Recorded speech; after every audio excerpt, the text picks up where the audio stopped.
It was roughly 10 a.m. at the Jorhat Air Force Station in Assam. The morning was supposed to be completely routine, just another logistics sortie bringing supplies back to base. But as the transport plane came in for its final approach, something went terribly wrong. During the landing, the aircraft veered violently off the runway onto a parallel taxiway. It split into two pieces and immediately caught fire, leaving a massive field of wreckage. There were 6 personnel on board. 5 of them lost their lives in the crash, including 2 officers and 2 young Agniveers.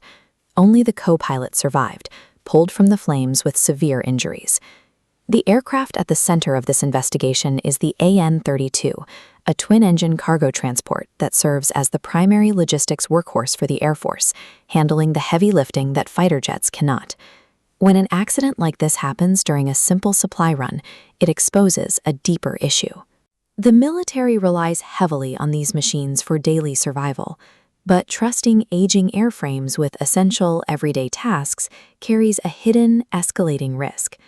In the immediate aftermath, the Air Force launched a high-level court of inquiry. Right now, investigators are working to figure out exactly what caused the crash, whether it was sudden bad weather, a bird strike, a technical malfunction, or pilot error. Until the inquiry finishes, the military is asking everyone to hold off on speculation. To understand how vital this specific plane is, we have to look at its history. The AN-32 is a Soviet-designed tactical transport aircraft that has been flying for over 40 years.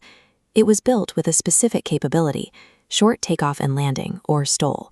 With its high wing placement and powerful engine thrust vectors, the AN-32 generates massive lift very quickly, allowing it to take off and land on incredibly short runways. Out in the field, this engineering is a necessity.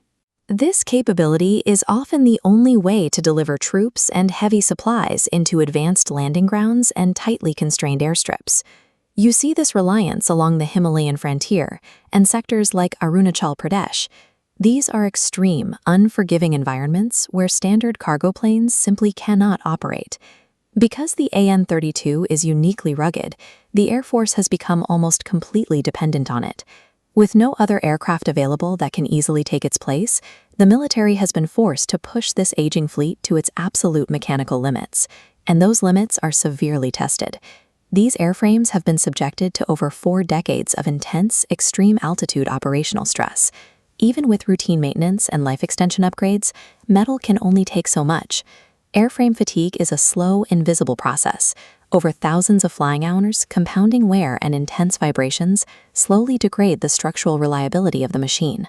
We have seen the consequences of this before. In July 2016, an AN-32 tragically vanished over the Bay of Bengal, taking everyone on board with it.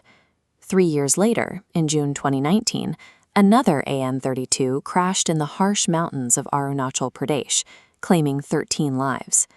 While the specific cause at Jorhat is still being investigated, the sheer age of the fleet, now entering its 5th decade, means every mission carries the weight of 40 years of operational wear.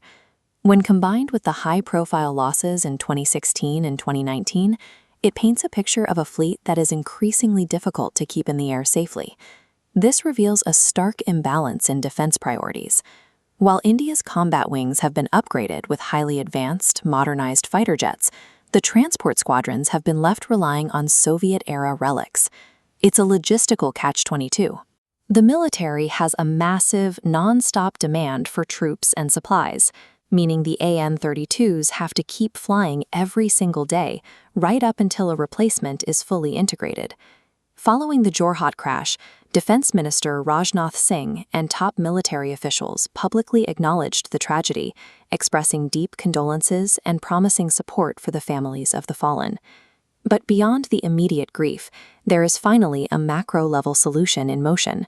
The Air Force has initiated an active procurement and production pipeline to bring in a completely new generation of aircraft. The definitive successor has already been chosen, the C-295 medium transport aircraft. This modern airframe is specifically designated to phase out the old Soviet fleet and take over those difficult high-altitude supply runs. For decades, the AN-32 built the high-altitude logistical backbone of the Indian military. But the loss of 5 personnel at Jorhat makes one thing absolutely clear. It is time to close the modernization gap, deliver the new fleet, and ground these aging machines for good.